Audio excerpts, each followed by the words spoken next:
नबी करीम सल्लल्लाहु अलैहि वसल्लम को अल्लाह रब्बुल इज़्ज़त ने जो मिशन देकर इस दुनिया में मबूस फरमाया, जो पैगाम देकर दुनिया वालों की तरफ भेजा, तो नबी अलैहिस्सलाम ने उसे लोगों तक पहुंचाने का हक अदा कर दिया। क्योंकि ये पैगाम रब का पैगाम था, ये पैगाम इंसानियत की कामयाबी और कामयाबी का पैगाम था। ये पैगाम दुनिया में ज़िंदगी बसर करने का और फिर उखरवी ज़िंदगी में इसके समरात उठाने का पैगाम था।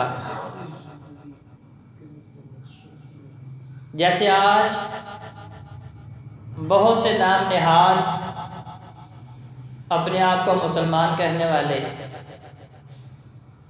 और इस्लामी जमहूरिया पाकिस्तान के अपने आप को ज़िम्मेदार कहलवाने वाले ये बातें करते हुए सुनाई देते हैं कि हमें उस पैगाम की अब ज़रूरत नहीं है। ये पैगाम तो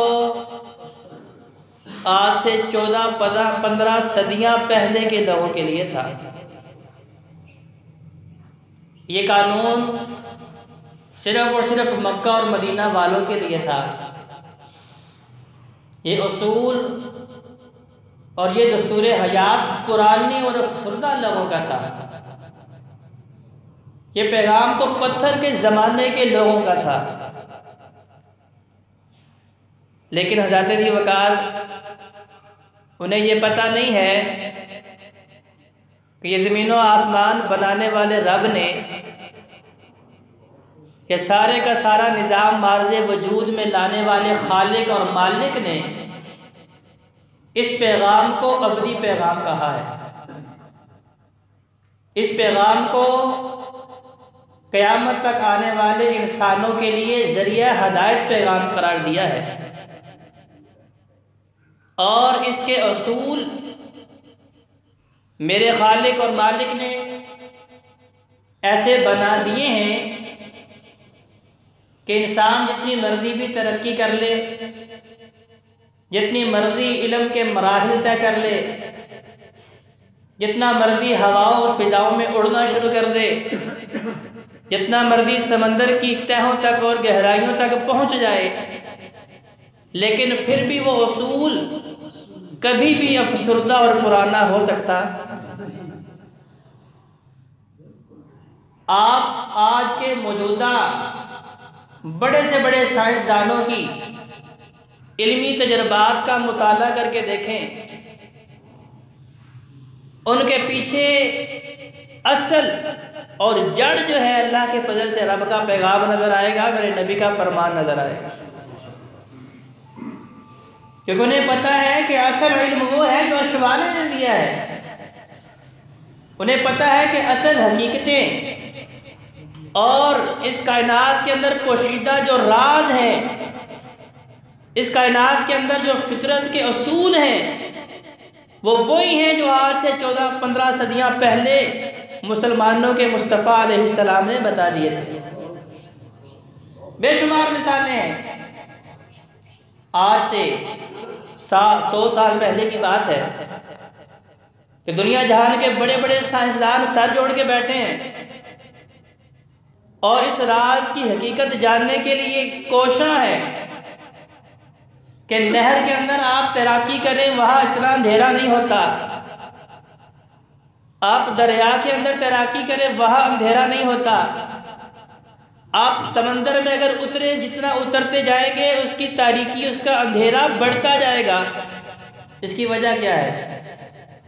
आखिर है तो दरिया का पानी, नहर का पानी, समंदर का पानी, सारे पानी पैदा करने वाली एक ज़ात और पानी एक जिन्स का, लेकिन ना दरिया में वो अंधेरा, ना वो नदी के अंदर अंधेरा, समंदर के अंदर वो अंधेरा क्यों है? तो एक साइंसदान अपने आप को बड़ा फाखराना अंदाज से कहने लगा जी मैंने तहकीक कर ली है, मैंने इस फितरत के राज को जान लिया है। किसका राज ये है कि नहर का पानी एक मुजस्सम होता है, एक जिस्म होता है, दरिया का पानी एक जिस्म होता है, लेकिन समंदर के पानी की तहें होती हैं। उसके जिस्मों की तह जब बढ़ती जाती है तो उसका अंधेरा और उसकी तारीकी बढ़ती जाती है। तो वहाँ बैठा हुआ एक मुसलमान, मेरे नबी की फ़ौज का फ़ौजी, वो कहने लगा अच्छा ये राज तुमने मालूम किया है? और ये राज तो मेरे नबी ने आज से इतनी सदियां पहले रब के कुरान के फैसले में अल्लाह ने बता दिया है कि मैंने समंदर के अंदर तहें रखी हैं, इसलिए उसकी तारीकी और अंधेरा जो है वो बढ़ता जाता है। जितना आप नीचे उतरते हैं उतना उसका अंधेरा बढ़ता जाएगा। तो ज़ाते जीवकार से साबित ये हुआ कि सारे उलूम फ़नून रब के कुरान में और मेरे नबी अलैहि सलाम के फरमान में मौजूद हैं।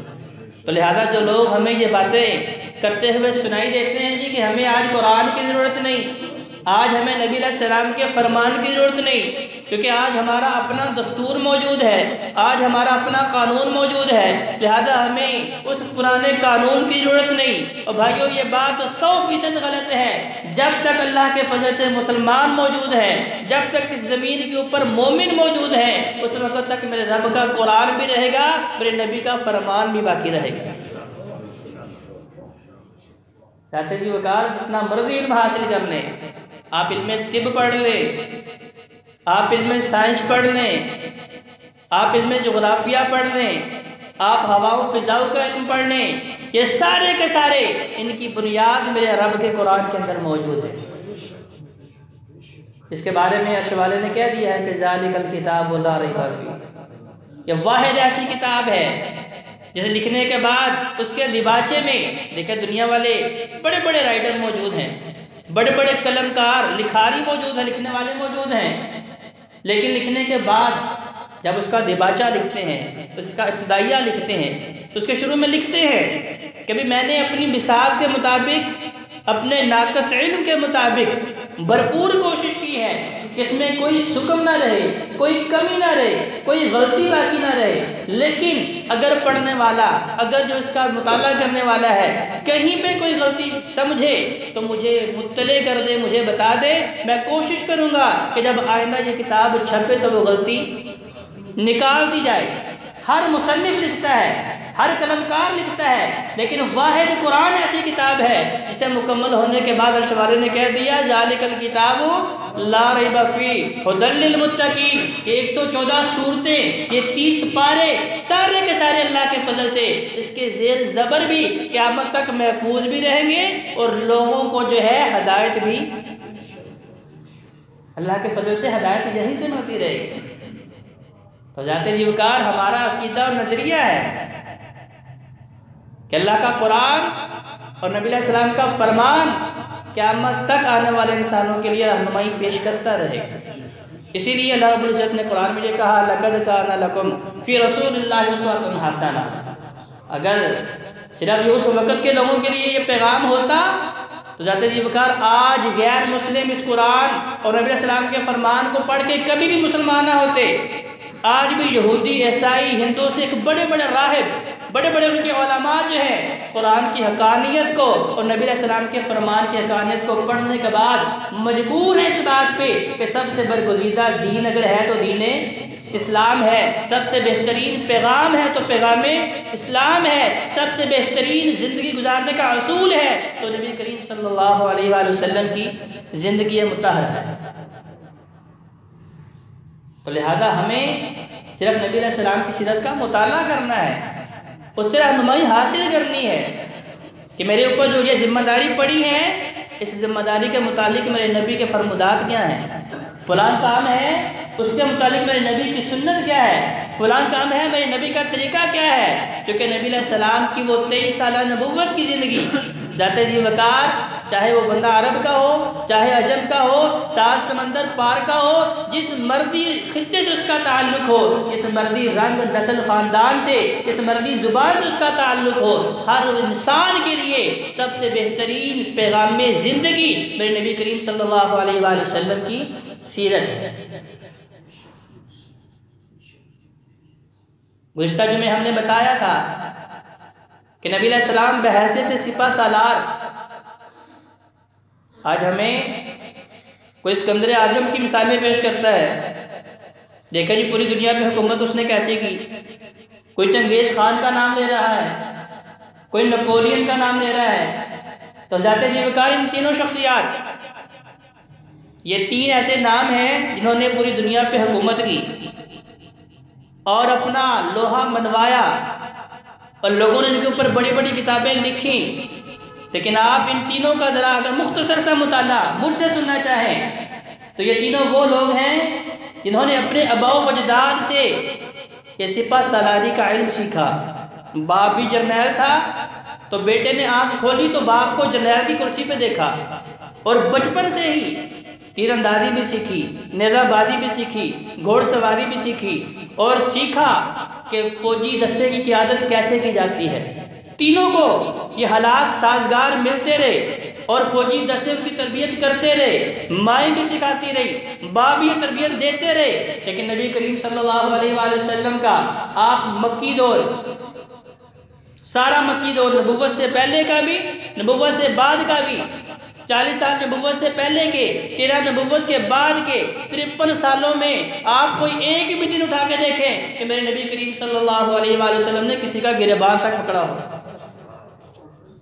लड़ना तो दूर की बात, किसी फौज में शामिल होना तो दूर की बात, किसी फौज में शामिल होना तो दूर की बात, मेरे नबी करीम सल्लल्लाहु अलैहि वसल्लम जब भी बोल रहे हैं आला अखलाक से बोल रहे हैं।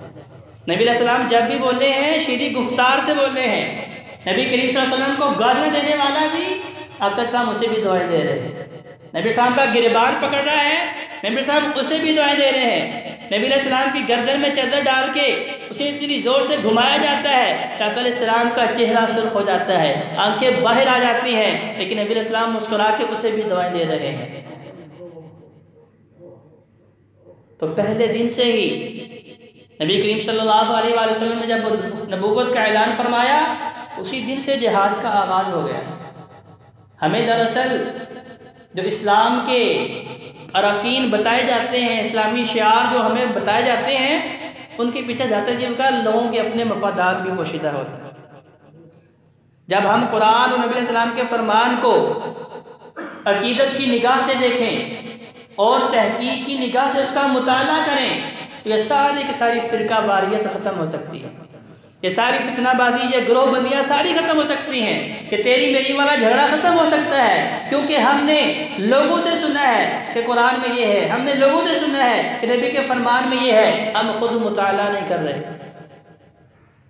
अल्लाह का पैगाम ये मेरे लिए था, अगर ये इतना मुश्किल है जो मुझे समझ नहीं आ सकता तो फिर अल्लाह ने मेरे लिए क्यों नाज़िल किया है। इसका मतलब ये है कि ये बात बिल्कुल गलत है कि रब का कुरान समझना बड़ी मुश्किल बात है, नबी का फरमान समझना बड़ी मुश्किल बात है। भाई ऐसी बात नहीं, क्योंकि अल्लाह ने मेरे लिए, आपके लिए, हर इंसान के लिए, हर मर्द और औरत के लिए ये पैगाम नाज़िल किया है और इसकी कामयाबी इस पैगाम के अंदर रखी है। अगर उस पैगाम को समझना इंसान के लिए मुश्किल है तो इसका मतलब ये है कि नाउज़ुबिल्लाह अल्लाह ये चाहते थे इन बंदों को मेरा पैगाम समझना है। छोटी सी मिसाल कि एक बाप अपने बेटों को अपनी ज़िंदगी का तजर्बा बताता है कि बेटे फलां से दोस्ती ना करना, फलां मजलिस में ना बैठना, फलां काम ना करना, क्योंकि उसकी ज़िंदगी का तजर्बा है और उन्हें बता रहा है। बेटे सुन रहे हैं और समझ रहे हैं कि वाकई हमारी आने वाली ज़िंदगी में अगर इन असूलों के मुताबिक गुजारते हैं तो हमें कामयाबी मिलेगी, हमें इज्जत मिलेगी, हमारा नाम पैदा होगा। लेकिन बाप ऐसी ज़ुबान में बोल रहा है जो बच्चों को समझ नहीं आती, तो इसका मतलब ये है कि वो पैगाम बिल्कुल अफसुर्दा है। उसकी कोई हैसियत ही नहीं है, उसकी कोई वक़्त ही नहीं है, उसका कोई मुकाम ही नहीं है। ज़ात जी वकार अल्लाह जो 70 माहों से ज़्यादा अपने बंदे से पैगाम करता है, अगर उसका पैगाम बंदों के नाम जो है वो उनको समझ नहीं आ रहा, इसका मतलब ये है कि फिर इस पैगाम की हैसियत नहीं। ज़ात जी वकार ऐसी बात नहीं। आप कुरान को उठा के देखें, मेरा अल्लाह बार बार कह रहा है लक़द काना, ऐ लोगो मैंने तुम्हारे लिए अपने नबी की ज़िंदगी बेहतरीन नमूना बना दी है। सिर्फ कहने की हद तक नहीं, अमली एतबार से मेरे नबी को देख के भी तुम इस दीन को सीख सकते हो। कुरान को पढ़ना चाहते हो, मैंने इस कुरान को मुश्किल नहीं बनाया, मैंने इस कुरान को इंतहाई आसान बनाया है। वलक़द यस्सरनल कुरान लिज़्ज़िक्रि फ़हल मिन मुद्दकिर। सिर्फ एक ही शर्त है कि कुरान हर अरबी हर आदमी को समझ आ सकता है। सिर्फ शर्त ये है कि आप गौर व फिक्र करें, आप तदब्बुर करें, आप तकलीद की ऐनक आंखों से उतारें। जो लेबल हमने लगा लिया है कि मैं फुला इमाम का मानने वाला, मैं फुला अकीदे का मानने वाला, मेरा ताल्लुक फुला निस्बत के साथ, उन सारी निस्बतों को छोड़ के पक्के सच्चे मुसलमान और मोमिन बन के इस कुरान का मुताला करें, नबी के फरमान का मुताला करें, समझ आएगी कि ये बड़ा आसान भी है, बड़ा प्यारा भी है और फिर कामयाबियाँ इसके अंदर पोशीदा हैं। तो हमें भी दरअसल ये भी गैर मुस्लिम की चाल है कि हमारे सामने लफ्ज़ जिहाद को इतना मुतशद्दद करके बयान किया गया कि उसका नाम सुनते ही मुसलमानों के दिलों में भी खौफ पैदा हो जाता है। और पूरी दुनिया के अंदर मुसलमानों को सिर्फ इस जिहाद के नाम से जोड़ के उसकी गलत तस्वीर पेश करके लोगों के सामने बताया जा रहा है कि इस्लाम दहशतगर्दी का दीन है और मुसलमान दहशतगर्द है। मेरे नबी करीम सल्लल्लाहु अलैहि वसल्लम ने जब पहली मर्तबा लोगों को बताया मैं अल्लाह का नबी हूँ, तो उसी दिन से, उसी वही से, उसी पैगाम से जिहाद शुरू हो गया। कहा जाते जीवकार जिहाद की कई किस्में हैं। जिहाद बिल लिसान, सबसे पहला काम ये है हम जुबान से दावत दें। नबी अलैहिस्सलाम 13 साल तक लोगों की मारे खाते रहे, उनकी बातें सुनते रहे, ताने सुनते रहे, पत्थर खाते रहे और साथ जिहाद बिल लिसान भी जारी और सारी रहा। कुरैशियों को भी दावत दे रहे हैं, अहले मक्का को दावत दे रहे हैं, अहले ताइफ को दावत दे रहे हैं, मक्का के अंदर मौजूद 12 कबीलों को दावत दे रहे हैं। जिहाद बिल लिसान, जिहाद का सबसे पहला स्टेप ये है, सबसे पहले तरबियत। और चूंकि अरब के अंदर लड़ाई झगड़ा तो चूंकि बहुत ज़्यादा था, बाद में होती और तलवारें पहले निकल आती। उसकी वजूहात भी सुन लीजिए। सबसे पहली वजह उनके अंदर झगड़ों की क्या थी, जो आज हमारे अंदर भी बहुत ज़्यादा मौजूद है, नस्ली तकब्बुर व गुरूर। तो आज हमारे अंदर भी मौजूद है। हम अपने आप को बड़ा क्वालिफाइड भी समझते हैं, अपने आप को बड़ा साहिब इल्म समझते हैं और समझते हैं बड़ी तरक्की कर ली। लेकिन देखिए वही मसाइल जो अरब के बद्दुओं के अंदर मौजूद थे, आज वही बीमारी हमारे अंदर भी मौजूद है कि अपने कबीले की, अपने ख़ानदान के लोगों की पुष्टपनाई ऐसे करनी चाहे वो गलत भी हो, लेकिन जाके उनके हक में जाके गवाही दे देनी है कि उनके जी मेरे ख़ानदान का बंदा और उसके ऊपर तकब्बुर गुरूर, ये फ़लाँ बरादरी में शादी नहीं करनी अपनी बेटी की, अपनी बहन की फ़लाँ जात में नहीं करनी। क्यों जी, वो तो निचले दर्जे के हैं। और भाइयों ये निस्बतें अल्लाह ने बताया है कि ये बनाई जा सकती हैं, इनमें हर्ज नहीं है, लेकिन ये सिर्फ और सिर्फ तारुफ के लिए, यानी ताराफू, तुम अपनी पहचान करा सको, अपनी शनाख्त करवा सको कि मेरा ताल्लुक़ फ़लाँ इलाके से है, मेरा ताल्लुक़ फ़लाँ काम से है, मेरा ताल्लुक़ फ़लाँ ख़ानदान और कबीले के साथ है। इस हद तक तो ठीक है, लेकिन किसी को बेहतर समझना, किसी को कमतर समझना, किसी को ऊंचे ख़ानदान का समझना, किसी को नीचे ख़ानदान का समझना, ये बीमारी अरब के अंदर थी और इस वजह से उनके अंदर नस्ल दर नस्लें झगड़े चला करते थे। दूसरी उनके अंदर झगड़ों की वजूहात, वो ये समझते थे कि अगर उनका कोई बंदा कत्ल हो गया है, अब उसकी रूह उसके जिस्म से निकल चुकी है और वो भटक रही है, जैसे आज हिंदुओं और सिखों के अंदर नजरिया मौजूद है, अरब के बदुओं में भी मौजूद था। मकतूल की रूह निकली, अब वो दर बदर की ठोकरें खा रही है, प्यासी है, भूखी है, बिलक रही है और अपने ख़ानदान के लोगों को पुकार रही है कि जब तक तुम मेरे खून का बदला नहीं लोगे मुझे सुकून नहीं आएगा, मुझे इत्मीनान नहीं आएगा। अब मारा उन्होंने एक, लेकिन जब तक उसके मुकाबले में पूरे ख़ानदान को कत्ल न कर दिया जाता उन्हें सुकून नहीं आता था। ये दूसरी वजह थी झगड़े की। तीसरी वजह कि जो माबूदान बातला उन्होंने खुद बनाए थे, जो खुद तराशे थे, उन अपने झूठे खुदाओं की वजह से भी उनके अंदर झगड़े हो रहे। वो कहता मेरा खुदा, वो कहता मेरा खुदा। बना कौन रहा है? इंसान। दाता जी का जरा गौर कीजिए नुक्ते पे कि इंसान अपना खुदा खुद बना रहा है मिट्टी का। इंसान अपना हाजत रवा खुद बना रहा है। इंसान अपना मुश्किल कुशा खुद बना रहा है। जो बनने पे खुद कादिर नहीं और बनने के बाद मेरी मुश्किलें हल कैसे कर सकता है? जिसके पास खाने रखे हैं ना वो खा सकता है ना वो खिला सकता है, वो मेरे और आपकी रिज़्क़ का जो है वो जिम्मेदार कैसे हो सकता है? अब उस वक़्त भी नबी करीम सल्लल्लाहु अलैहि वसल्लम जिस माशरे के अंदर मबूस किए गए, उसके अंदर झगड़ों की तीसरी बुनियादी वजह यह भी थी कि हर महल्ले का अलग खुदा है, हर ख़ानदान का अलग खुदा है, हर चौक में अलग खुदा है और हर काम का, हर मुश्किल का अलग खुदा है।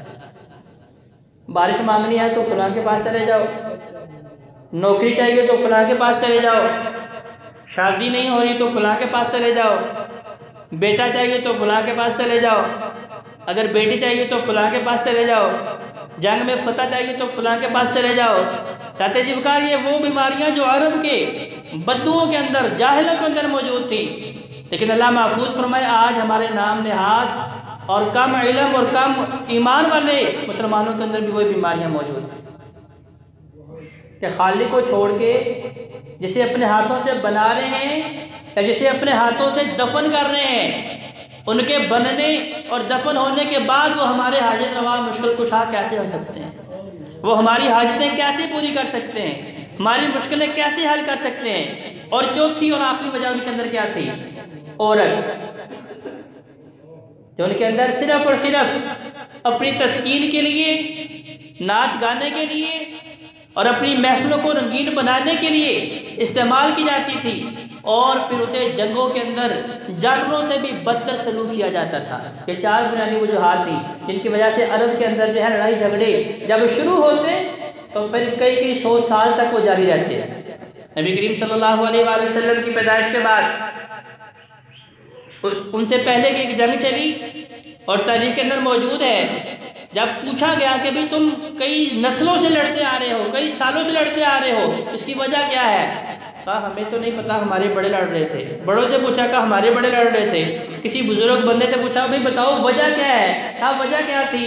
मेला था, घोड़ों की दौड़ लगी थी, फलां कबीले का आदमी उस दौड़ के अंदर आगे निकल गया, अब उसका ताल्लुक फलां खानदान के साथ था, बकिया खानदानों की इस बात पे गुस्सा आया, तब से झगड़ा चलता आ रहा है, नस्लें दर नस्लें कत्ल हो रही हैं, खून जो है उनकी तलवारों से रंगीन हो रहा है, लेकिन वो झगड़े जो है ख़त्म होने का नाम नहीं ले रहे। तो नबी करीम सल्लल्लाहु अलैहि वसल्लम ने सबसे पहले जिस जहाद का आगाज़ किया वो जिहाद बिल लिसान, मेरे नबी अलैहिस्सलाम बहैसियत सिपा सालार, तो सबसे पहले नबी अलैहिस्सलाम ने अपनी ज़ुबान के जरिए तरबियत की और एहतराम इंसानियत बताया, और उन्हें बताया कि इंसान की दूसरे इंसान के ऊपर हकूक़ क्या है, जिम्मेदारियाँ क्या हैं, फ़राइज़ क्या हैं।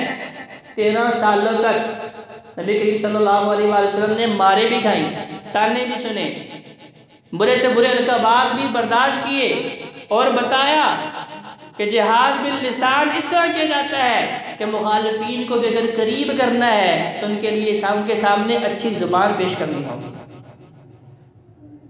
और फिर बिलाखिर 13 साल तक वो जुल्म और सितम बर्दाश्त करने के बाद जब जुल्म की इंतहा कि नबी करीम सल्लल्लाहु अलैहि वसल्लम की कत्ल की साजिश रचाई गई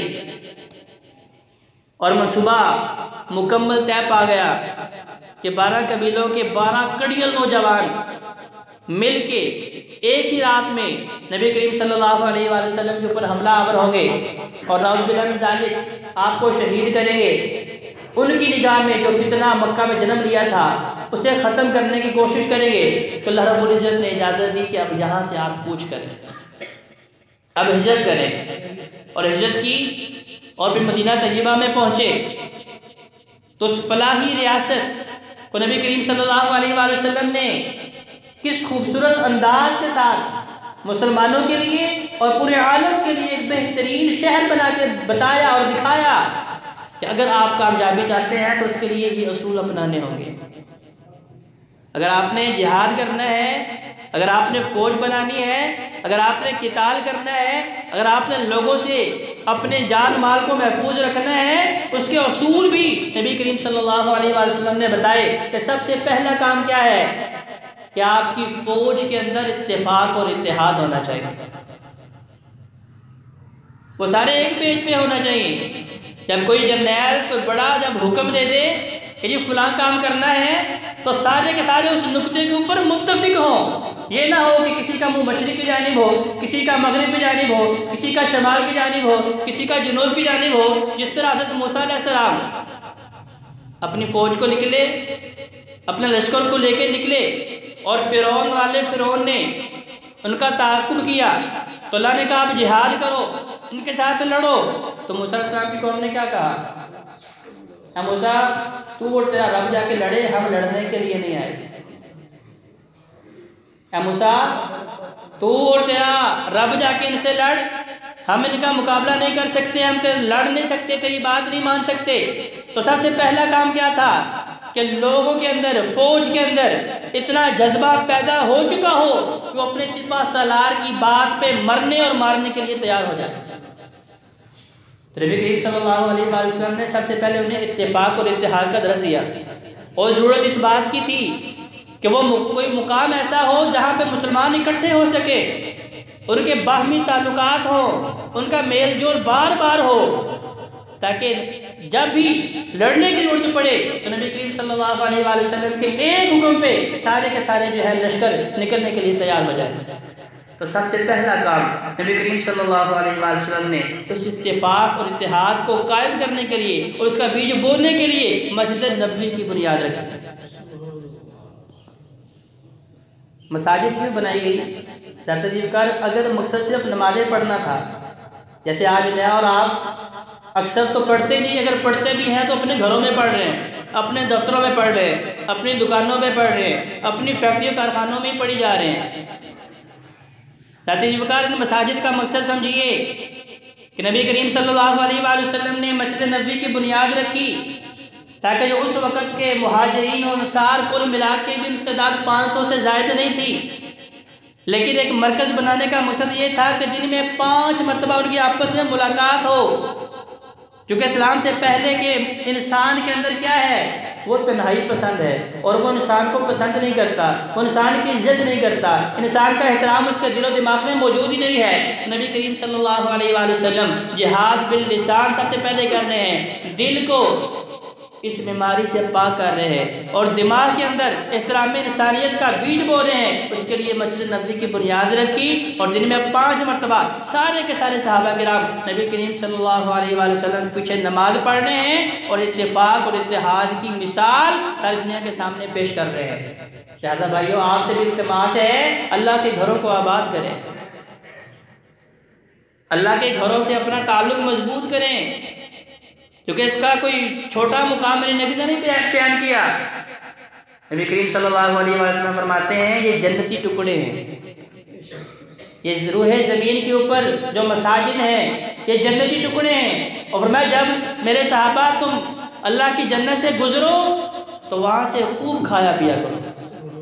नबी करीम सल्लल्लाहु अलैहि वसल्लम देखिए कैसे शौक पैदा कर रहे हैं, अल्लाह के घरों से ताल्लुक किस तरह जोड़ा जा रहा है। क्योंकि इंसान हरीस है, लालची है, जब तक उसे कोई लालच ना दी जाए उस वक्त तक काम करने के लिए जहन आमादा ही नहीं होता। तो नबी करीम सल्लल्लाहु अलैहि वसल्लम फरमा रहे हैं मेरे सहाबा जब तुम अल्लाह की जन्नत से गुजरो, जब तुम अल्लाह के बाग से गुजरो, खूब जो है दिल भर के जी भर के सैर होके खाया करो। सहाबा कहने लगे या रसूलल्लाह, सुना है कि जन्नत तो मरने के बाद मिलनी है, तो जिंदगी में जन्नत? कहा रूए ज़मीन पे जन्नती टुकड़े अल्लाह के घर मसाजिद हैं। कहा वहाँ से खाने का पीने का मुराद क्या है, उसका मतलब क्या है? कहा वहाँ से खाने पीने का मतलब ये है जिक्र इलाही। तुम सुभान अल्लाह पढ़ोगे ये रूह की ग़िज़ा है, तुम अल्हम्दुलिल्लाह पढ़ोगे ये रूह की ग़िज़ा है, तुम अल्लाहु अकबर पढ़ोगे तुम्हारी रूहानियत जो है वो बीमारियों से पाक होगी, उसके अंदर तक़वियत आएगी, उसे ताकत मिलेगी। क्योंकि मेरे अल्लाह को जिस्मानी ताकत नहीं चाहिए, मेरे अल्लाह को रूहानी ताकत चाहिए। आज 100% मेरे और आपकी भाइयों एक ही दौड़ है कि मैंने अपने बदन को खुराक कैसे पहुंचानी है, इसे सर्दी गर्मी से कैसे बचाना है, इसे बीमारी से कैसे महफूज करना है, अगर गंदगी लगी है तो इसे पाक कैसे करना है। सारी की सारी तवज्जो इस ज़ाहरी जिस्म के मुताल्लिक है, जबकि जिस्म के अंदर जो रूह है, असल वो मरकज़ है, वो असास है, वो जड़ है। अगर वो बीमार है तो इसका मतलब ये है कि ईमान कमज़ोर है। अगर वो गलीज़ है, अगर वो नापाक है, इसका मतलब कि मेरी इबादत कबूल नहीं है। अगर वो भूखी प्यासी है, इसका मतलब कि मेरी बंदगी अर्श तक पहुंच ही नहीं रही है। तो लिहाजा मुझे सबसे पहले उस रूहानियत की फ़िक्र करनी है। तो नबी करीम सल्लल्लाहु अलैहि वसल्लम बता रहे हैं कि जब अल्लाह के बागात में आओ, जब अल्लाह की जन्नत से गुजर हो तुम्हारा, तो दिन में 5 मरतबा हर मुसलमान पे लाजिम है, ज़रूरी है। जब से हमने मस्जिद से ताल्लुक़ जोड़ा है, तब से अल्लाह की रहमत हमसे रूठ गई है, अल्लाह की बरक़ात हमसे नाराज़ हो चुकी हैं, हमसे रुखसत हो चुकी हैं। आज भी यहूद और नसारा की किताबों में लिखा है कि जिस दिन मुसलमानों की मसाजिद में आम नमाजों में इतनी तादाद हो गई जितनी उनकी ईदैन पे या जुम्मे के खुतबे में होती है, उस दिन ये पूरी दुनिया के फाते होंगे, पूरी दुनिया पे गलबा इनका होगा। उनकी किताबों में मौजूद है। लिहाजा अगर गलबा चाहते हैं, अगर इज्जत चाहते हैं, अगर तौकीर चाहते हैं, मुकाम मर्तबा चाहते हैं, तो अल्लाह के इन घरों के साथ अपना ताल्लुक़ बना के देखें तो सही कि वही अरब के बद्दू जिन्हें कोई जानता नहीं था, कोई जान पहचान नहीं थी, को पास मालो ज़र नहीं है, पास इल्म नहीं है, कुछ भी नहीं है, सिर्फ एक उनके पास चीज़ है, वो नबी करीम सल्लल्लाहु अलैहि वसल्लम की मोहब्बत है। उस मोहब्बत में फिर नबी सलाम की बात से मोहब्बत है, और आक़ा सलाम जो कह देते हैं फिर मरते दम तक उससे पीछे हटने का सोचते। तो जाते जी वकार आज हम में भी वही जज्बा होना चाहिए, समेना व अताना, कि मेरे कानों में जो अल्लाह का फरमान पहुंच गया, अब मैंने उसे मांगना है। मेरे कानों में नबी करीम सल्लल्लाहु अलैहि वसल्लम की जो हदीस मुबारका पहुंची, मेरे नबी का जो फरमान पहुंचा, तो मुझे उसके ऊपर अमल करना है। ये नहीं सोचना कि पहले सारे लोग करेंगे तो फिर मैं देखूंगा, पहले सब लोग इसके बारे में सोचेंगे तो फिर मैं सोचूंगा।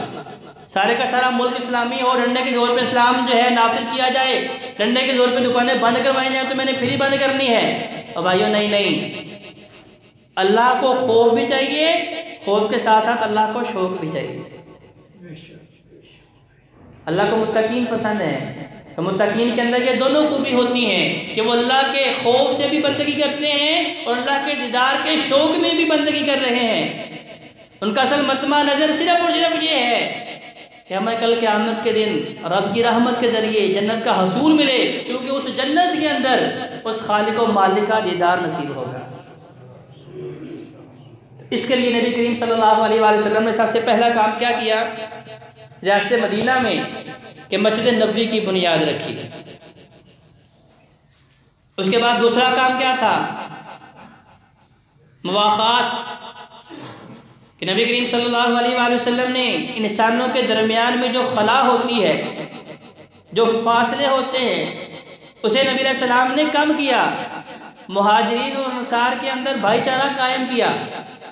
और जाते जी वकार आप देखें कि आज उतना ताल्लुक़ सगे भाइयों में नहीं होता, उतनी कुर्बत सगे भाइयों में मौजूद नहीं, उतना एहतराम, उतना प्यार, उतनी तौकीर, उतना एहसार सगे भाइयों में मौजूद नहीं। जब नबी करीम सल्लल्लाहु अलैहि वसल्लम ने रियासत मदीना में सहाबा में कायम किया, तो सहाबा ने अपना तन मन धन सब कुछ अपने भाइयों के लिए कुर्बान करने के लिए तैयार। कहा भाई कारोबार चाहिए सारा ले लो, बागात चाहिए सारे ले लो, क्योंकि नबी करीम सल्लल्लाहु अलैहि वसल्लम ने उनके अंदर इत्तेफाक और इत्तेहाद का बीज ऐसा बोया है। उन्हें पता है कि जब हम अपनी ज़रूरतें कुर्बान करके अपने भाइयों की ज़रूरतों को पूरी करेंगे, अर्श वाला हमारी ज़रूरतें पूरी करने का बंदोबस्त खुद ही फरमा देगा। आज नफ्सा नफ्सी का आलम है, हमारे दिलो दिमाग में बस एक ही तसव्वुर है कि मैं ये भी समेट लूँ, ये भी समेट लूँ, ये भी समेट लूँ, फलां का भी हक मार लूँ, फलां बहन का, फलां भाई का, फलां पड़ोसी का, जो जहाँ से मिल रहा है बस समेटी जा रहा हूँ। ये पता ही नहीं है कि जायज़ भी है या नहीं, हलाल भी है या नहीं, मेरा हक भी है कि नहीं। लेकिन रियासत मदीना में जिसका नाम ले लेके आज हम अपना जो है कद बढ़ाने की कोशिश कर रहे हैं, उस रियासत मदीना में देखें कि नबी करीम सल्लल्लाहु अलैहि वसल्लम ने मुआखात कायम की और बताया कि अपने भाइयों का एहतराम करो। अगर तुम चाहते हो तुम्हारी बंदगी अल्लाह के अर्श तक पहुँचे और तुम्हें रब का तकर्रुब हासिल हो और तुम्हारे ये अमाल तुम्हें जन्नत तक पहुँचा दें, तो अपने भाइयों को इज्जत देना शुरू कर दो, उनकी ज़रूरतों को पूरा करना शुरू कर दो, उनके हकूक़ पूरा करना शुरू कर दो।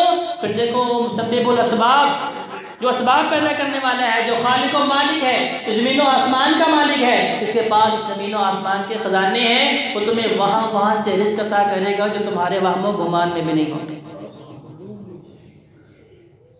और तीसरा काम जो नबी करीम सल्लल्लाहु अलैहि वसल्लम ने उस रियासत मदीना में किया वो था मिसाक मदीना, जिसकी 52 जो है उसके पॉइंट्स थे। आज भी अगर आप अपने दाखिली और खारजी पॉलिसियाँ बनाना चाहते हैं रियासत मदीना का तस्वुर पेश करने वालों, तो फिर मिसाक मदीना उठा के देखो। नबी करीम सल्लल्लाहु अलैहि वसल्लम ने वो दस्तावेज़ात लिखवाई और रूए ज़मीन में वो पहली दस्तावेज़ थी, वो पहला तहरीरी ख़त था जो नबी करीम सल्लल्लाहु अलैहि वसल्लम ने इंसानों की फलाह व बहबूद के लिए लिखवाया। इसमें अपनों के भी हकूक़, बेगानों के भी हकूक़ थे। ये कब की बात है? जब नबी करीम सल्लल्लाहु अलैहि वसल्लम अभी मदीना में गए हैं, फलाही रियासत उसे बनाना चाहते हैं, तो जाते ही ये हंगामी सूरत हाल में नबी करीम सल्लल्लाहु अलैहि वसल्लम ने ये 3 काम किए। नहीं कहा 5 साल इंतजार करो, ये नहीं कहा कि बेहतरी की तरफ हम जा रहे हैं, बल्कि ये 3 उसूल करके बताया कि अगर तुम अमन चाहते हो तो फिर जहाँ पे मुसलमानों का जान माल महफूज है, वहीं पे वो गैर मुस्लिम यहूदी जो मदीना में मौजूद थे और मदीना के इर्द गिर्द मौजूद थे कबीले, उन सब से नबी करीम सल्लल्लाहु अलैहि वसल्लम ने तहरीरी तौर पर अहद व पैमान किया कि तुम हमारी मुखालफत में हमारे दुश्मन का साथ नहीं दोगे, बल्कि तुम हमारी मुवाफ़क़त करते हुए हमारे दुश्मन से लड़ोगे। जो हमारा दुश्मन है वो तुम्हारा भी दुश्मन होगा, जो तुम्हारा दुश्मन होगा वो हमारा भी दुश्मन होगा। तुम हमें तहफ़्फ़ुज़ दो, हम तुम्हें तहफ़्फ़ुज़ देंगे। तुम हमें हमारी इबादत गाहों में परेशान न करो, हम तुम्हें तुम्हारी इबादत गाहों में परेशान। नबी करीम सल्लल्लाहु अलैहि वसल्लम ने यहूद के साथ, क्योंकि उस वक्त मदीना में यहूदी थे जो नबी करीम सल्लल्लाहु अलैहि वसल्लम का इंतज़ार कर रहे थे, जो ईसाइयों को कहा करते थे हमारा नबी आने वाला है, जब वो आ जाएगा तो अल्लाह की रहमत हमारे शामिल हाल होगी, फिर हम तुम्हें बताएंगे कि रूए ज़मीन पे गलबा किन को होता है। अब सारी निशानियाँ, सारी की सारी अलामात मेरे नबी में उन्होंने देख ली, लेकिन सिर्फ एक नुक्ते पर जाकर यहूदियों ने दीन इस्लाम को कबूल नहीं किया, क्योंकि उनकी ख्वाहिश थी कि चूँकि उन यहूदियों के सारे नबी हज़रत इब्राहीम के बेटे इसहाक की लड़ी से आए हैं, उनकी ख्वाहिश थी कि आखिरी नबी भी उसी लड़ी से आता, उसी सिलसिले नसब से आता, तो यहूदी 100% मानने के लिए तैयार थे। लेकिन अल्लाह रब्बुल इज़्ज़त ने मेरे नबी करीम सल्लल्लाहु अलैहि वसल्लम का, अपने लाडले और महबूब पैगम्बर का, दोनों जहानों के सरदार नबी का, नबियों के इमाम नबी का इंतखाब हज़रत इस्माईल अलैहिस्सलाम से किया, तो यहूदियों ने नहीं माना। लेकिन उस वक़्त नबी करीम सल्लल्लाहु अलैहि वसल्लम जो सिपा सालार थे, जो जर्नैल थे, चीफ ऑफ आर्मी स्टाफ थे, उन्होंने हालात को भांपते हुए इस बात की नज़ाकत को समझा कि हम कमज़ोर हैं। 313 मुसलमान जो बदर में लड़े, कितनी सी ताकत थी। उस वक्त ज़रूरत थी कि मदीने के अंदर भी और गिरदो नवा में भी यहूदियों को साथ मिलाया जाए ताकि मुसलमानों की क़ुव्वत जो है वो बढ़ जाए। ये 3 काम नबी करीम सल्लल्लाहु अलैहि वसल्लम ने किए और उसके बाद फिर जिहाद की सैफ शुरू हुआ। 14 साल नबूवत के गुजर गए, 13 मक्का के और 1 मदीने का। 14 साल तक नबी अलैहिस्सलाम जिहाद बिल लिसान करते रहे, जिहाद बिल इल्म करते रहे, इल्म के ज़रिए और ज़ुबान के ज़रिए लोगों की इस्लाह करते रहे। और जब ये दोनों जिहाद मुकम्मल हो गए और मुशरिकीन मक्का की और मुखालिफीन की और दुश्मनों की चालें जो है वो बढ़ना शुरू हो गई, उसके बाद अल्लाह रब्बुल इज़्ज़त ने अब इजाज़त दे दी और हुक्म दे दिया कि अब तलवार उठाने का वक्त आ चुका है। इस तलवार उठाने के मुतालिक नबी करीम सल्लल्लाहु अलैहि वसल्लम की क्या सुन्नत है, नबी अलैहिस्सलाम के क्या असूल हैं, आका अलैहिस्सलाम के क्या कवानीन हैं, इंशाअल्लाह आइंदा जो मैं इसके ऊपर गुफ्तगू करेंगे। अल्लाह से दुआ है कि अल्लाह मुसलमानों में कुरान और नबी अलैहिस्सलाम के फरमान को पढ़ने की